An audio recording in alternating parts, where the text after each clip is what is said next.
Let's get started. Good morning, everybody. I am Mai Miksic. I'm the Early Childhood Policy Director at PCCY.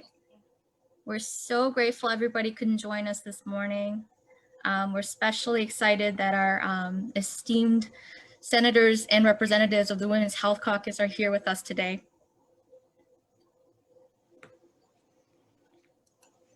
Like Donna said, if you're not speaking, please mute yourself at this time. Thank you. So we are gathered here to bring attention to a number of pressing issues in the childcare sector. This pandemic has made us acutely aware high quality childcare provides not only an educational foundation for our children, it is also the backbone of our economy. Yet certain policies enacted during the COVID crisis have exacerbated the already fragile infrastructure of our childcare sector. Today, we will discuss how the current payment policy to subsidy childcare providers threatens the viability of the childcare industry. We will also discuss the latest federal stimulus package and how funding allocated for childcare could potentially save the industry. The Wolf administration has advanced a set of policies during the COVID crisis predicated on there not being enough money. But now with the latest stimulus package that was just passed with bipartisan support, there are no more excuses. First, we will hear from the Women's Health Caucus's co-chair, Senator Julie Schwenk. Thank you very much, May, and good morning, everyone. And certainly thank you to PCCY for sponsoring this event. There are over, I think, 15 senators and representatives on this call, so that should give you an indication of how important childcare is to us, how we know it matters to our constituents. You know, I certainly applaud the Wolf administration for continually working to try to improve childcare and advance funding initiatives. But there's certainly some things in light of the pandemic that we're facing that we need to address. We know that they are advancing payments to individual childcare workers, which are welcome, but there may be cases where some workers do not receive them, or it's not as much as they have received in the past. In addition, the policy of only funding enrollments at pre-pandemic, prior to March levels, is something that we really need to restore. By going to where the enrollments are now, childcare agencies are suffering. Look, you know, we certainly understand how important childcare is to our economy. I don't need to tell most of you on this call, at some point in your life, you probably depended upon a daycare provider to get you to work. I know I have, and now I see my children are doing the same thing. This is just part of our economic infrastructure. These childcare programs, which are run primarily by women, should be considered infrastructure, just like we think about funding buildings and roads and things of that nature. That's what this is as well. It provides support for parents and enables healthy development and school readiness for our kids. And with virtual education, you know, continuing throughout this pandemic, you know, even the childcare availability is even more important to our families. And primarily it's impacting women. Who's staying home the most in terms of not being able to work if children are not cared for? That's just not acceptable. If the policies that the Wolf administration is considering, you know, are not changed, we know there are going to be dramatic effects on our childcare infrastructure. So we encourage them. You know, we'll go with the theme of unity that we talked about yesterday, that we are united behind the efforts to make sure that our working parents, their children, and our childcare providers have what they need to be able to move forward. Our recovery from the pandemic depends upon it. So, you know, I'm interested certainly in learning. My colleagues will tell you a lot more of some of the impacts of the policies and our desire to work with the administration to make the changes as these federal dollars come forward. So thank you very much. And I will invite one of my caucus co-chairs over in the House of Representatives, Representative Mary Jo Daley, to come forward.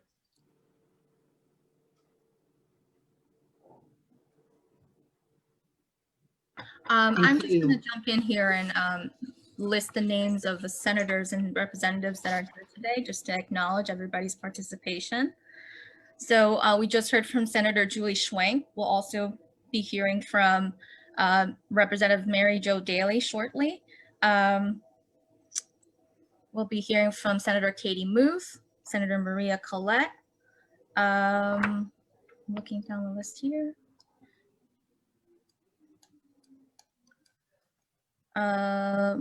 Representative Morgan Cephas, Senator Amanda Cappelletti, Senator Tim Kearney, Representative Melissa Schusterman, Representative Joe Hohenstein, and I'm sure I'm missing some that are on here.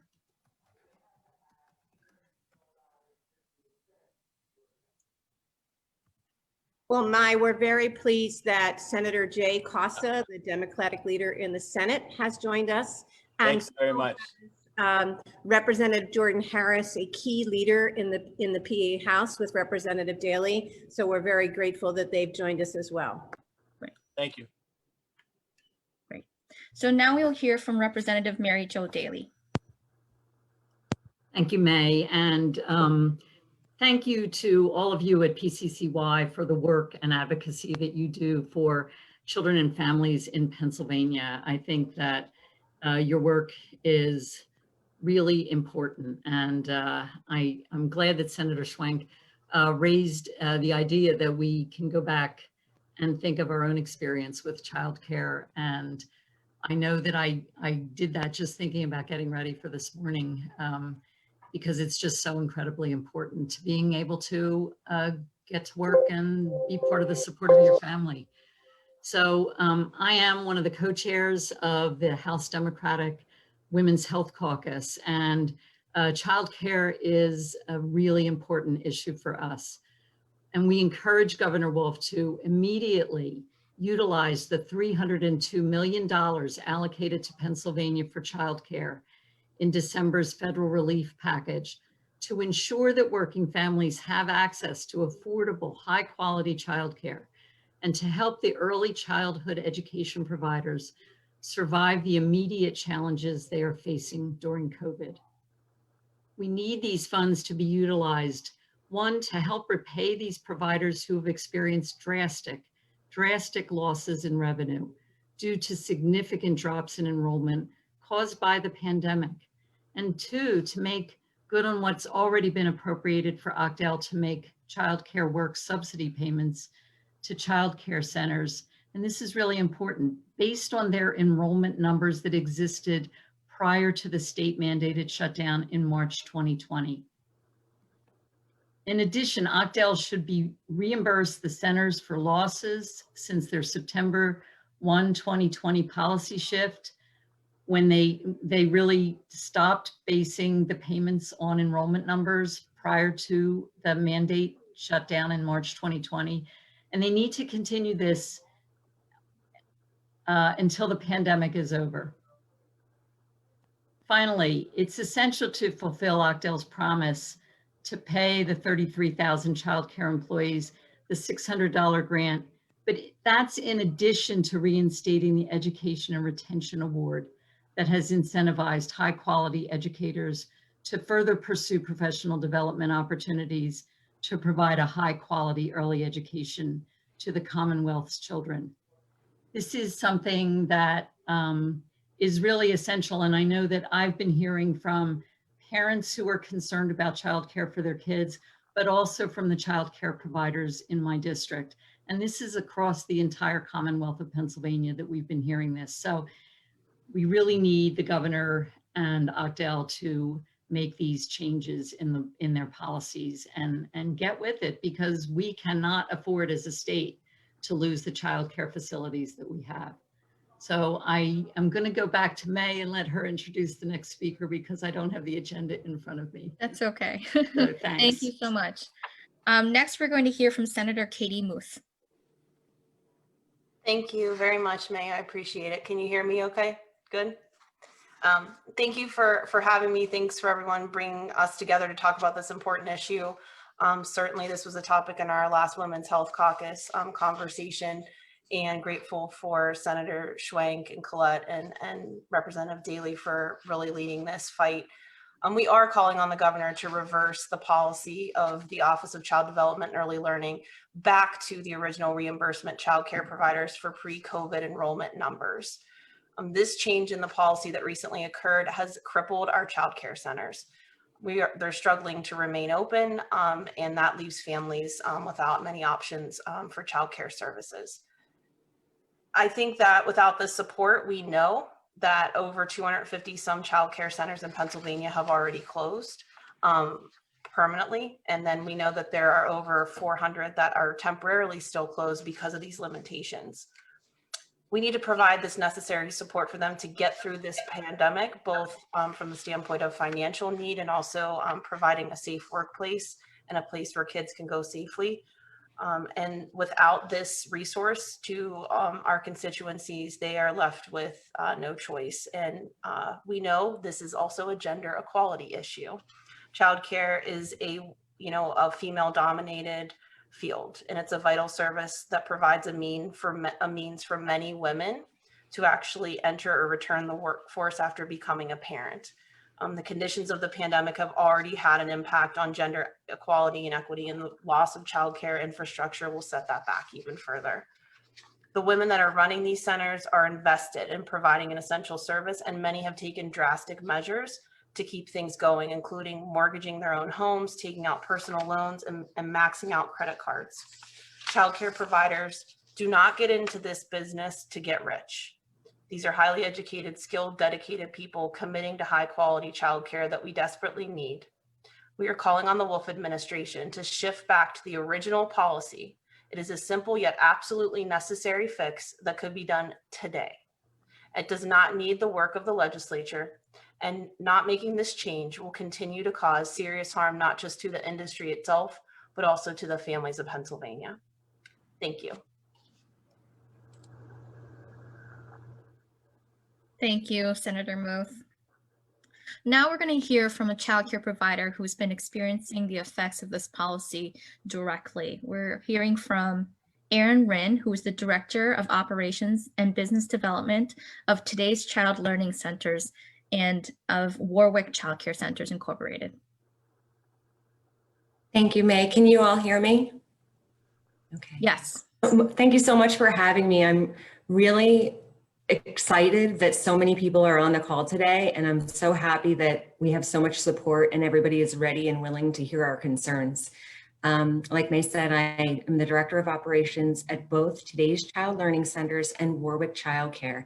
And prior to the pandemic, we had 24 locations in total serving Delaware, Chester, and Philadelphia counties. Childcare providers have always struggled to provide quality care with limited resources. This was before the pandemic. Personally, we've been able to provide that and been effective by increasing enrollment. Higher enrollment creates an economies of scale to providers, but we can no longer operate this way. To keep children and staff safe, we must limit the amount of children in one room, and we must keep them separated throughout the day, which increases our staffing costs. At the same time, many parents are no longer working, or parents that are working less or working from home. Children that used to come 5 days a week are coming 2 or 3 days a week.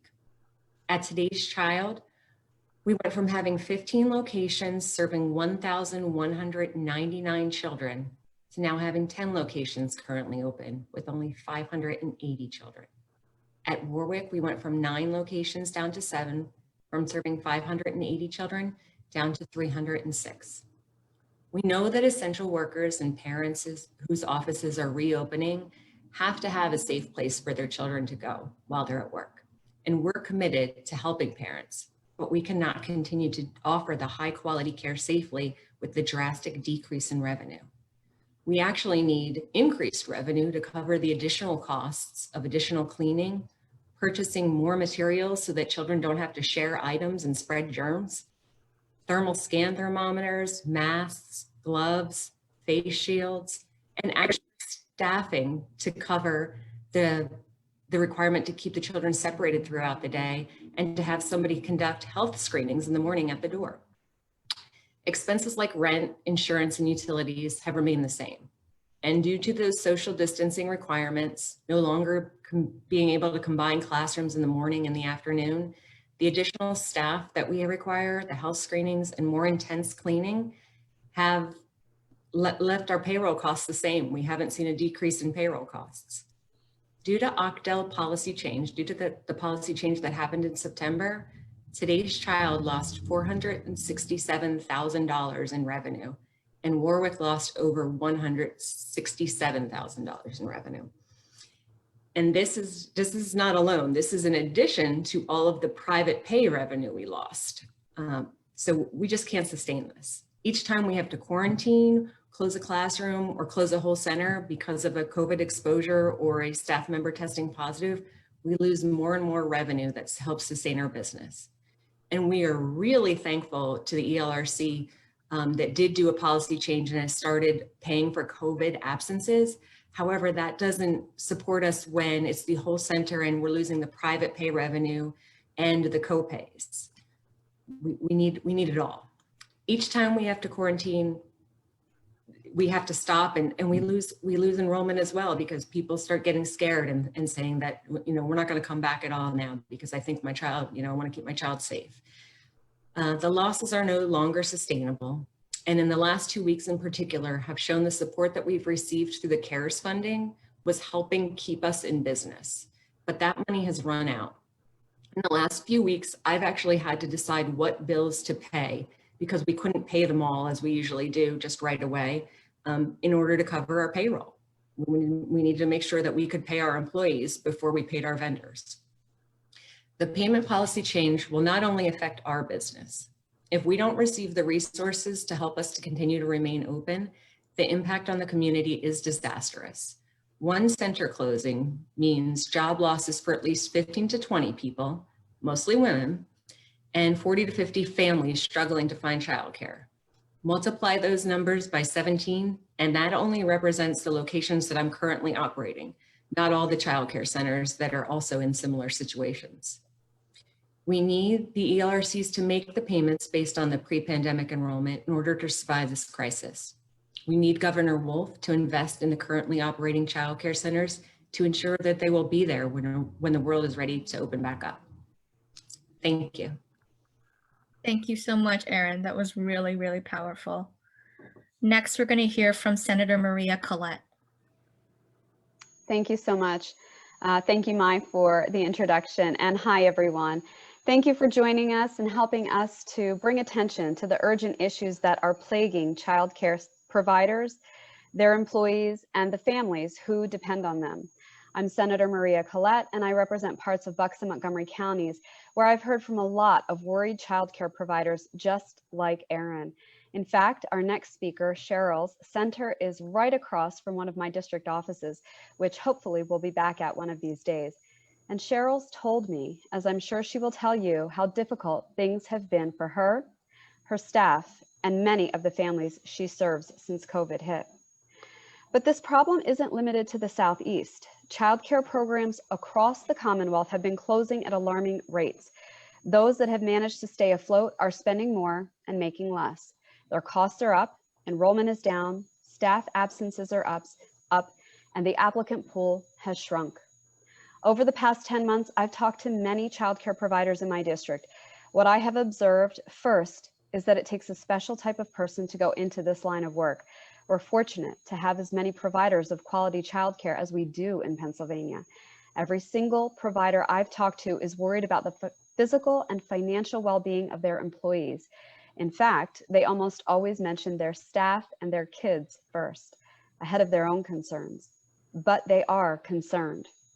My constituent, Nancy Thompson, has owned and operated Jolly Toddlers in Bucks County for more than 35 years. Among the barriers she shared with me, competition for county and state small business grant programs has been astronomical, leaving many deserving businesses out in the cold. To take advantage of a well-intentioned hazard pay grant program meant to help businesses like hers retain and thank lower earning employees, she was expected to front the entire grant amount for reimbursement at some future date to be determined. All of this after being closed for months and having to spend money on safety measures to reopen. Subsidies like the one we've been talking about here that offered providers a bit of a cushion during the early months of COVID were abruptly ended on September 1st, seemingly with no rhyme or reason. Providers weren't back on their feet, enrollment wasn't up, the pandemic hadn't peaked. The uncertainty hanging over public school plans made it difficult for working families to plan, which meant they couldn't commit to their childcare providers.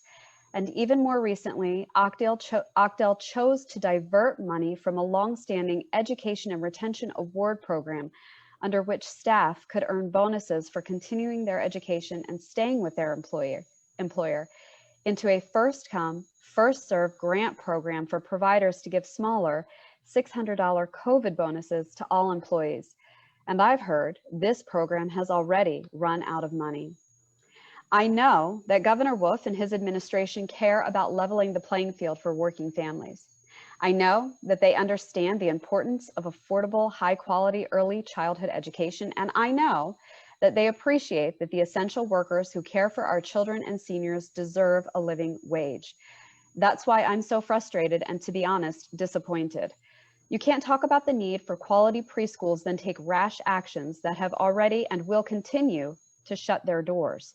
You can't say you want to address problems these centers have recruiting and retaining good staff, then eliminate the programs that encourage staff to continue their education and retract the awards that folks who have already completed their 2020 coursework have earned. And you can't talk about making affordable childcare a priority for working families, then put childcare providers in a position where the only way they can survive is to raise rates. And I get it. These are complex, enduring, intertwined issues with no easy answers. But here's what's simple. Without more funding, childcare providers won't survive. Those that do will have to cut costs, maybe with less skilled staff or fewer educational opportunities. Without a functioning childcare sector, Pennsylvania's economy won't recover. More women will leave the workforce, an employment sector will disappear, and most dangerously, the opportunity to educate a generation of new learners will be lost. There's no question that our budget is a direct reflection of our priorities. If quality, affordable childcare really is a priority, now's the time. We must pay up. Thank you, Mai. Thank you, Senator Collette. Now we'll hear from another childcare provider, Cheryl Valaro of the Children of America in North Wales. She's the childcare director there. Hi, thanks for having me. So I work at the North Wales location, and we currently, pre-COVID for North Wales, had 103 kids, and we currently have 60 children in the building. Overall, in our Pennsylvania locations, we had 966 kids pre-COVID, and now we currently are running at 527 children. Obviously, losing over 400 children is going to affect our budget. We knew, with COVID, we'd be increasing young gloves and, cleaning products and things like that. But, during the summer months and the spring months when they're outside, we noticed our cups were going up, and here because we can't use the water fountains. So things that you're not even really thinking about that were increasing our revenue are going up, has really affected us in, putting that budget out there. Over the past few months, I know I've personally worried about how long we can sustain on 60 kids. Are we going to be able to make it work? It's not enough. We can't continue to work with 60. We struggle day to day with keeping qualified teachers. It's hard. Can we maintain a high quality program with quality teachers? We're getting this $600, which I think is great for those employees that have been with us for a long time. But at the same time, taking $2,800 from an employee who needs that in their paycheck, it is difficult and challenging. Some of them are getting $3,800 depending on where their qualifications are. And now they're losing that pay, and they've been here through the whole pandemic, working hard and providing care for families. And, it was difficult to try and tell them, sorry, the ERA is no longer there. It's $600. So that was a challenge. And just trying to remain positive with all those teachers is difficult. So that's kind of where we are at the Children of America locations.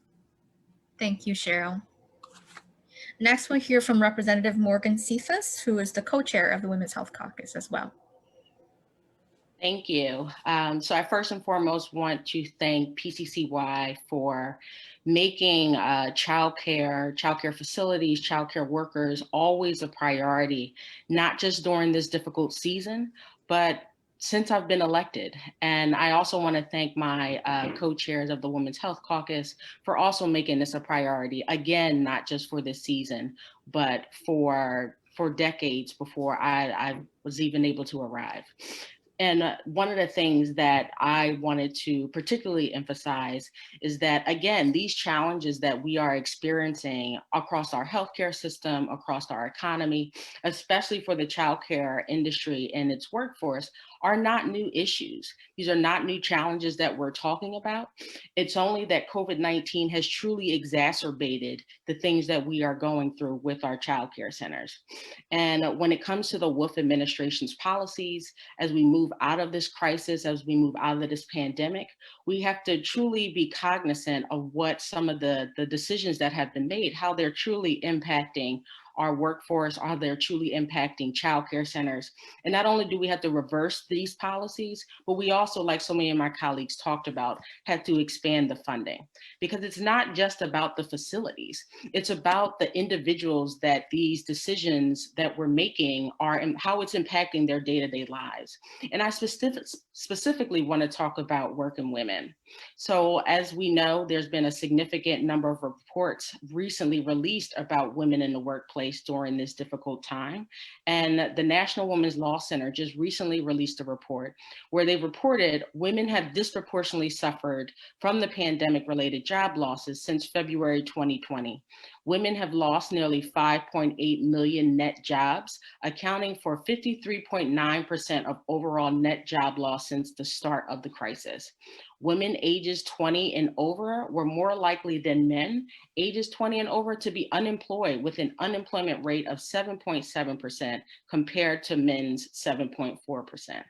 And I give you these statistics because it's really important as we talk about the challenges that we put data behind the stories that we're hearing. So we're not just thinking that it's isolated childcare centers either in the Southeast, but that this is really a challenge that we are experiencing across this nation.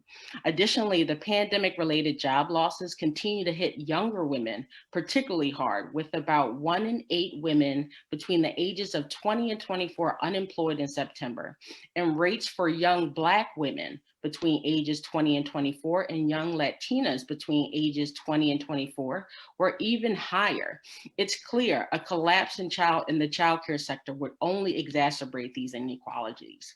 And one of the other things I want to bring to the forefront is that as we talk about COVID-19 and how it again has exacerbated so many communities, Black and Brown communities have been disproportionately impacted, not just by the pandemic, but by the policies, again, enacted by our legislature, by our governor, and governors across the country have disproportionately impacted these communities. And as we climb out of COVID-19, it's going to be critically important that we put the inequities that have, again, been exacerbated by this pandemic at the very forefront when we're making decisions like these policy changes and like when we're talking about expanding revenue. Additionally, as a Oh, come on. No worries. We all have partners in our workspaces, so I get the random interruptions. But I'll close out with this. As co-chair of the Pennsylvania Women's Health Caucus, I'm proud to stand with PCCY, childcare providers, and other advocates demanding we build upon this effort and direct more funding to strengthen our childcare services. We can't let more Pennsylvania childcare programs close beyond 423 reported at the end of November. These vital programs can't keep operating at losses due to lower enrollment and increased costs to protect children and staff. Our children are counting on us, working families are counting on us, Now is the time for us to come together and send them a much needed lifeline. Thank you, Representative Cephas. Next, we're going to hear from Senator Amanda Cappelletti, who is also the co-chair of the Women's Health Caucus. Thank you so much, Mai, and thank you to all of my colleagues who are here today and to PCCY for the work that they've done throughout the years to call for change and support for early care and education. I bring a slightly different perspective because I've worked at the Office of Child Development and Early Learning, where I had the opportunity to speak with childcare providers from all across Pennsylvania and hear about how they do so much with so little prior to the pandemic. It's an industry that has figured out how to provide needed services with very little support, and it is amazing what they can do. But now we've been in this situation where you've heard from childcare providers about the losses that they're facing now because of the pandemic. They have lost a significant amount of revenue, and not just because of losing this subsidy payment that we're here to talk about and ask the governor to make a change in the policy, but because they're losing private pay people as well. And they have increased expenses because they have to keep people separated and to stay safe, as well as additional PPE to make sure that children are safe. In fact, in November, the National Association of the Education of Young Children conducted a survey here in Pennsylvania that found that 69% of the childcare centers that responded and family childcare homes said that they're currently losing money just by remaining open, and that 94% are paying additional costs for cleaning supplies because they have to do deep cleans every day after the children leave. And then we want to add into this mix of ever-changing school district plans and staffing shortages, as we've heard about, with the idea that people either can't return to work because they have to quarantine or have become sick, or because they don't want to because they're scared, and rightfully so. It's a hard and difficult scenario to be in. It's a logistical nightmare to run childcare, but it's an essential business that we absolutely have to support. We have to stop putting administrative policies into place and then changing them, and then making them in a way that aren't realistic to our current environment. All of these things have kind of come together to close so many programs. You've heard from the childcare providers too from here in the Southeast, but throughout all of Pennsylvania, 423 childcare programs closed as of the end of November. And we just can't allow that to happen anymore. We've talked about the economic impact that that's going to have, the impact that that's going to have on women and women-owned businesses and Black and brown communities and families.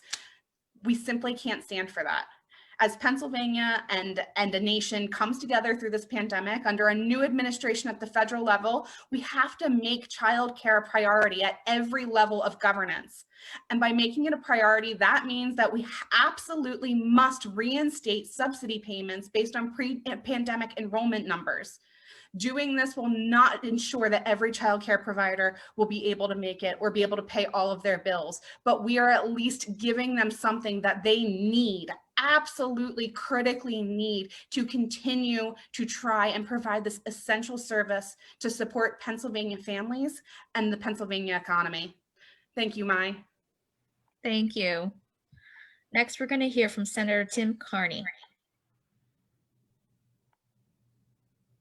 Thank you, Mai. Good morning, everyone. I'm Senator Tim Carney. I represent the 26th district in Delaware and Chester counties, and I'm a proud member of the Women's Health Caucus in Harrisburg. First, I want to thank PCCY. They've become one of my most trusted sources for information as we try to deal with things. Again, in Harrisburg, they always seem to have their finger on the pulse of the most important issues that face us. And I want to begin by acknowledging that this whole issue is really a poster child for gender inequities that we have in our society. And speaking as an old white guy, I want to say how much I understand this and get it. One of the most fundamental truths that we've learned from the pandemic is this, that nobody makes it on their own, because we literally are all in this together. And this is especially true with childcare workers. Childcare is part of our basic infrastructure Childcare workers keep our country going by allowing parents to work. And since COVID-19 hit, they've taken one gut punch after another. Many of you are barely keeping your heads above water as you wait for relief. We can and we must do better for childcare workers. And that starts with reverting to the original reimbursement levels and immediately putting federal funding to use so that we can keep these providers afloat. We should be using federal dollars to help repay providers who have suffered dramatic drops in enrollment and revenue, raise child care work subsidies to pre-March levels, and to reinstate education and retention awards. By taking these steps, we can make sure that Pennsylvania is working for everyone, because the success of child care workers is the success of parents, the success of children, and basically our entire Commonwealth. Thank you. Thank you. Next, we're going to hear from Representative Melissa Schusterman. Thank you so much to the Women's Caucus and PCCY for bringing this issue to the public's attention. I'm State Representative Melissa Schusterman, and my district covers Chester and Montgomery County. But I want to speak to you as someone who relied heavily on childcare since my son was born. High quality childcare and early education make the difference, not only for young students, but also for parents. When I was a single mother raising my son, access to community resources and care options allowed me to develop my career, start a business, and continue to provide for my child. COVID-19 has pushed many parents to a crossroads, and I believe that funding could alleviate the tough choices facing many families and childcare providers. If we continue on this path, hundreds more childcare providers will be forced to shut down. This will leave parents scrambling to find a new provider so they can continue working and providing for their family.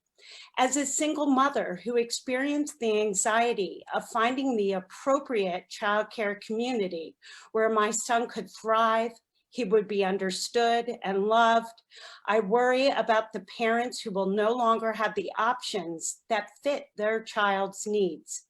These aren't just businesses shutting down. These are people's livelihoods. Women are stretched to care for their families, but continue, especially childcare providers, they continue to care fiercely for other people's families. These childcare communities are where children have deep relationships and they learn and they are loved. The childcare community relationships are not built overnight. Believe me, I know. I had a son who was scared of thunderstorms. So I would get a phone call like 3 times a day from my childcare provider when there was a thunderstorm. And so they were part of my family of care. Until we make significant progress restoring our economy, we cannot expect childcare centers to survive on this plan. I thank you for your consideration, and this is a call for Governor Wolf to reevaluate his current plan. Thank you. Thank you, Representative.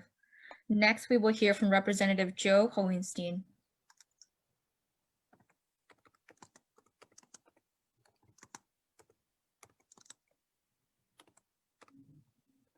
Oh, he's not here. Okay. Well, next I'd like to invite Senator Jay Costa to say a few words.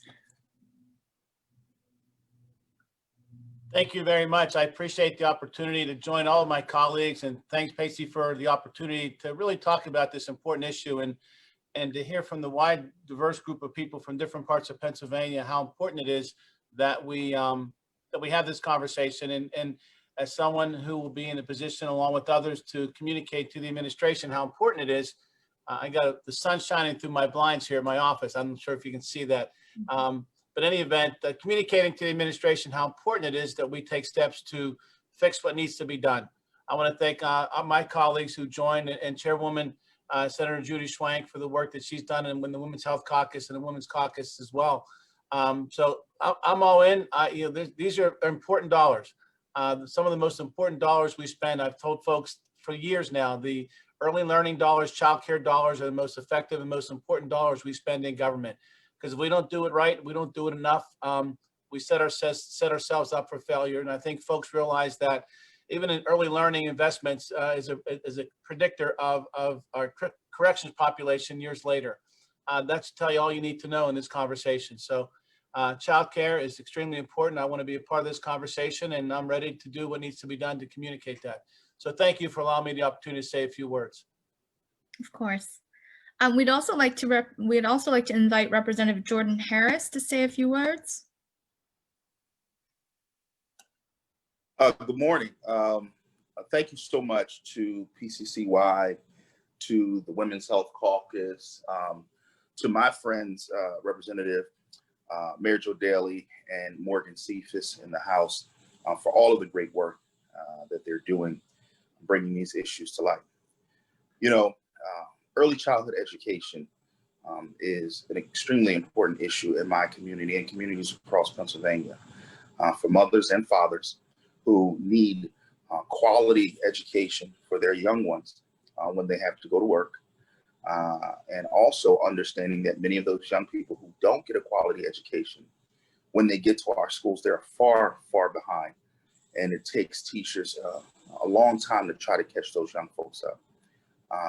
And when we think about education in our Commonwealth, we have to understand that it starts at these very tender ages. And when we set those young people back, we're setting them up for failure. We're setting them up for the prison pipeline. And that is something that we cannot do. So this is not just a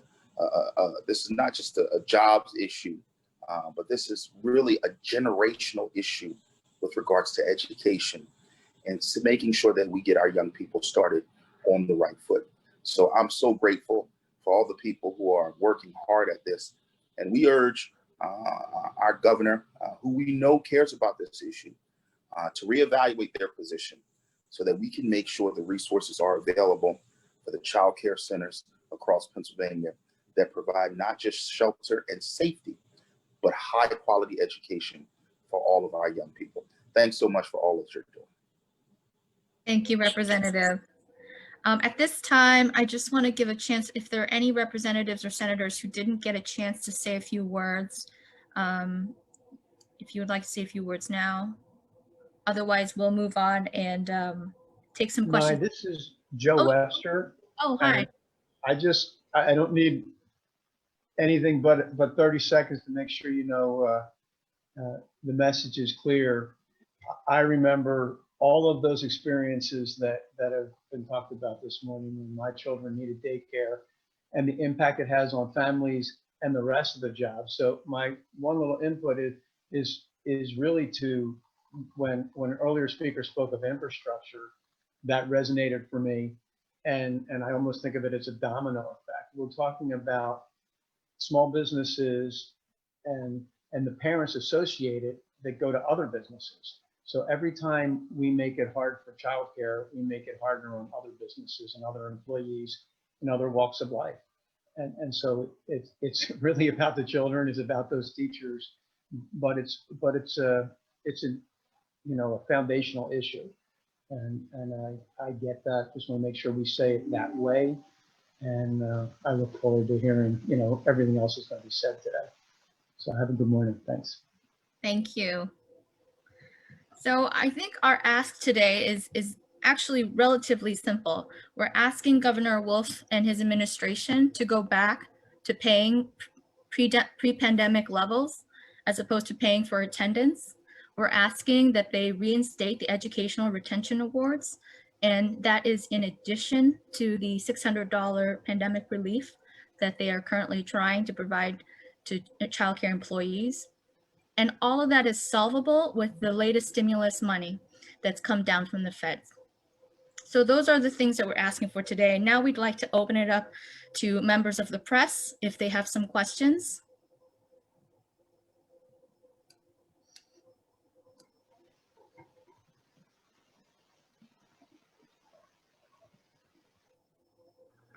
Hello. I'm Peg Kwan from the Bucks County Courier Times. Is there any timeline when you will present this again to the governor, or does it have to go through the legislature at all?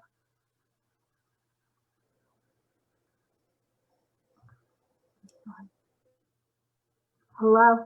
Yes, hi, this is Donna Cooper from PCCY. Thank you for your great question, and also thanks so much for being here today. We're very grateful to the Bucks County paper for being here. We've already presented these requests to the governor. This request was presented to the governor on numerous occasions. And still the governor hasn't acted. And so, in fact, many of these lawmakers have also specifically raised these issues with the governor, and the issues just compounded, especially with the second wave of COVID that we're in. What we're talking about today also does not take legislative action, especially since the Commonwealth just received $302 million in COVID relief from the federal bill that passed in December, earmarked for childcare. So this is not something that would put the state's coffers or treasury at risk. And so now that these new funds are on the table, it's a time for the governor to listen to his lawmakers, listen to the constituents, and act. But you can follow up if you'd like, but just to answer your two questions, this is not news, but now there is money. And so that's the change. And how much are you asking him to put towards this? Well, it's a very good question, Peg, because there's $302 million that came in from the federal government. Okay. Don't have the data from the state as to how much providers like Erin and the folks at Jolly Toddlers have lost across the state. The state department is called OCDEL, the Office of Child Development and Early Learning, and Senator Capoletti can speak with great authority about that office. They have the data. They know how much providers have lost in payment from them. And so we don't know, but it's not $300 million. We can assure you that, because that's more than we spend annually for childcare in the state. And we also don't know how much. We know that the Education Retention Awards that Senator Maria Collette spoke to, where high quality staff with credentials were getting extra pay, so they stay in the field and do exactly what Representative Harris said, build the brains of our little children. That was $22 million. So that's at 22 million, so less than 10% of the overall new federal funds. And we don't know in terms of the $600 per employee, how short the state is. In fact, I'm not sure they know. They're still trying to figure that out. They made the commitment, and I'm not sure that all the details are worked out. I've started to roll out the funds. So all three of those things we know are going to be less than the 300 million that they got from the Fed. So it's a perfect use for those funds. And we want to emphasize the importance that those funds are meant for spending now. They're meant to address COVID. These are not funds the lawmakers or the governor, not the lawmakers, the governor should sit on. Get it out there, stabilize the sector, and ensure people can go back to work. Okay, thank you. Are there any other questions from members of the press? Hey, I have one. This is Lizzie Hardison at the Capital Star. Just wanted to ask if there was any, I guess, the outlook with the new Biden administration coming in and the potential for another stimulus package. I mean, is there anything the sector is like hoping for, or any way that you think like additional stimulus dollars should be allocated? And then I'm also just kind of more on background. I was curious how you guys understand the rationale of the change that the Wolf administration implemented earlier, I guess, last year.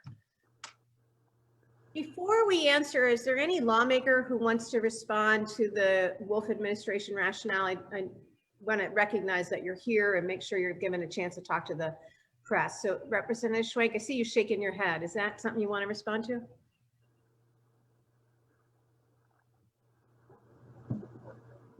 As soon as I figure out how to unmute myself, yes. Definitely, we've worked with the Wolf administration, and I think some of my colleagues have said, we know that they care and have really, since their inception have been very supportive of childcare. But I think they were looking at the numbers and maybe not recognizing, the impact. We know the impact on the state budget, but not recognizing the impact ultimately this would have on childcare providers, on the agencies that provide the services, and ultimately our economy. It does have a domino effect. So, and I do think that they would be receptive as if we can see that there will be further funds from the federal government. A little bit too early to tell as to when and how that may happen, but we'll be advocating not only on the state level but on the federal level as well, and reaching out to our congressional representatives to encourage them to do this. It's that important. Is there any other lawmaker that wants to respond to Lizzie's question? The only thing I'll put in context, Lizzie, is that the original bill to support the sector during COVID was a $50 billion bill that came out of the US House and ended up at the end of the day in the Senate at $10 billion for childcare. So we know what's happening here in PA, and we've told you today how hard things are for the sector, but things are hard across the country as well. And the 10 billion is certainly not going far enough to, I think Erin spoke specifically, as did Children of America. Their employment shortages right now cost them a lot of money. So the cost for operating a childcare center, not just paying on enrollment versus attendance, are so much higher now during COVID than they were. And it doesn't look like that's going to abate anytime soon. So we are hoping that the Biden administration gets closer to that $50 billion number. Donna, this is Jay Costa. If I could echo your point about communicating with the with our congressional delegation. That is extremely important as they begin to craft the portions of the 1.9 trillion that we may be seeing, or if not more than that, over the course of the next couple of weeks. What's important, though, is even the advocacy here today. This is a message that resonates well with me, and I think the people I represent. We just have to get more members to understand and appreciate what's at stake here and how important these resources are to our communities and the people we serve. To that end, that's why I applaud the work that's being done today to talk about it, but we need to grow our audience. I certainly need to have direct communication with the Wolf administration, with myself and my colleagues will have, but also building a base of support with members who are not on the call today to begin to reach out and let them know how important all this is, because without a strong grassroots effort to be able to make that case to the governor's office that it's needed, and Dawn, as you know, it works effectively when we work together with larger groups of coalitions working together. I look forward to that conversation, but I think it's going to be essential, and I appreciate what you all are doing today. But it's two tracks. One is a state track we're working on, but also another federal track to ramp up the 10 billion closer to where I think the need might be, is probably was identified when the House Democrats started this process in Washington at 50 billion. I will add, for the benefit of Lizzie and also Peg, that we were able in Pennsylvania to get the first Republican to sign on to the Child Care as Essential Act, which was Congressman Brian Fitzpatrick. And I think at the end of the day, I think we'll have to check. I think there might have been another Pennsylvania Republican at the end of the day in Congress, in addition to all the Democrats who voted for the $50 billion level. And so there is work across the state in line with the good advice of the Senate Minority Leader Jay Costa to build a coalition of Republicans and Democrats who are really advocating for these resources.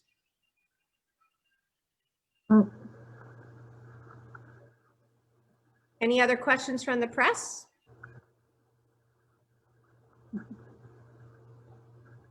Well, thank you everybody for joining us today. Before we close out, I want to make sure that we acknowledge Representative Ina Morato for being here today and lending her support. And we really appreciate everybody who was able to join us today. Thank you.